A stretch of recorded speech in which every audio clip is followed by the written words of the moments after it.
আসসালামু আলাইকুম প্রিয় শিক্ষার্থীরা। আজকে আমি আপনাদের সামনে আলোচনা করব এইচএসসি ফাইন্যান্স ফার্স্ট পেপার অতি গুরুত্বপূর্ণ একটা চ্যাপ্টার মূলধন বাজেটিং। তো এই চ্যাপ্টারে অনেকগুলো নিয়ম আছে, তার মধ্যে থেকে একটা গুরুত্বপূর্ণ নিয়ম আজকে আমি আলোচনা করব, নিট বর্তমান মূল্য কিভাবে বের করতে হবে।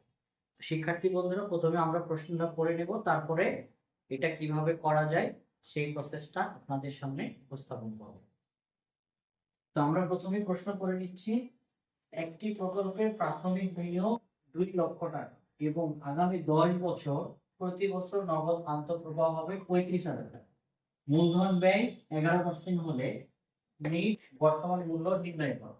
তাহলে এই যে নগদ আন্তঃপ্রবাহ একটি দেওয়া আছে, যদি নগদ আন্তঃপ্রবাহ একটি দেওয়া থাকে তাহলে নিট বর্তমান মূল্যের সূত্র হচ্ছে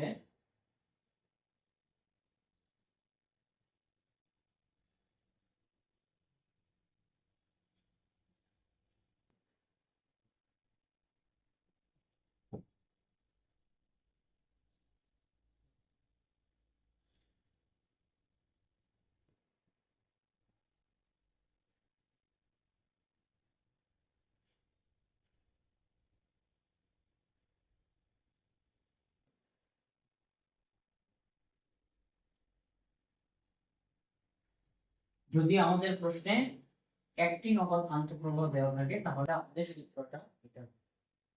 তাহলে এখানে সিএফ মানে কি বোঝানো হচ্ছে, আমরা পাশে হিয়ার করে যদি একটু দেখাই, লক্ষ্য করুন।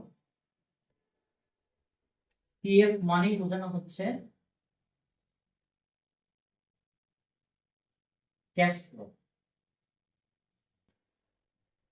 বাংলা অর্থ হচ্ছে নগদ আন্তঃপ্রবাহ। তাহলে কে দ্বারা কি বোঝানো হচ্ছে? কে দ্বারা বোঝানো হচ্ছে এই যে কস্ট অফ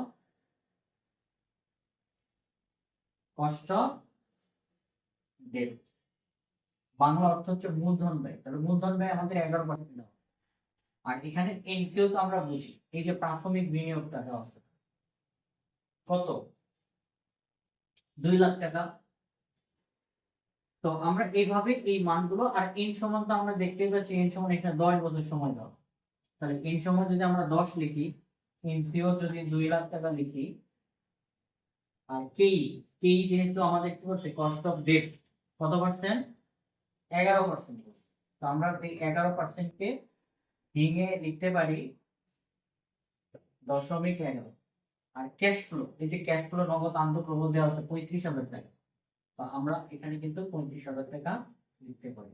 এখন এই যে মানটা এখানে পাশে লেখা হলো প্রশ্নের আলোকে, ওই মানটা আমি সূত্রে অ্যাপ্লাই করব, ক্যালকুলেশন করব, তাহলেই হয়ে যাবে। তাহলে সিএফ আমরা বসাচ্ছি 35,000 টাকা, কে বসানো হচ্ছে 0.11, 1 মাইনাস 1 ভাগ 1 প্লাস কে এর মান হচ্ছে 0.11, এন এর মান হচ্ছে 10, আর এনসি হচ্ছে 2 লাখ। তো আমরা প্রত্যেকটা পার্ট আলাদা আলাদা যদি ক্যালকুলেশন করি, প্রথমে এটা দিয়ে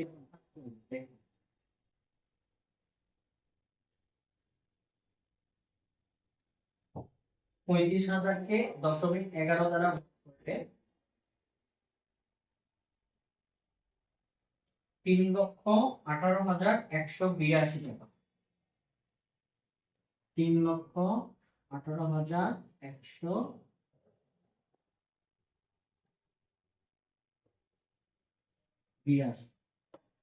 তো এটার সাথে এটা কি অবস্থায় আছে, গুণ করে দেব আমরা, এটার সাথে এটা আমরা ভাগ করে নিব।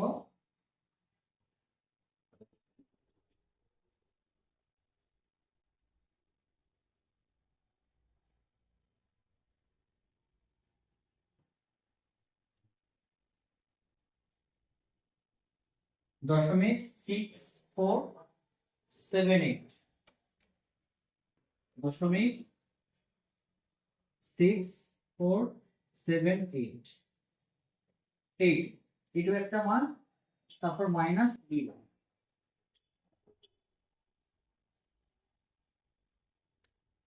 তাহলে আমরা এটার সাথে এটা গুণ করে নিই, 3,18,182।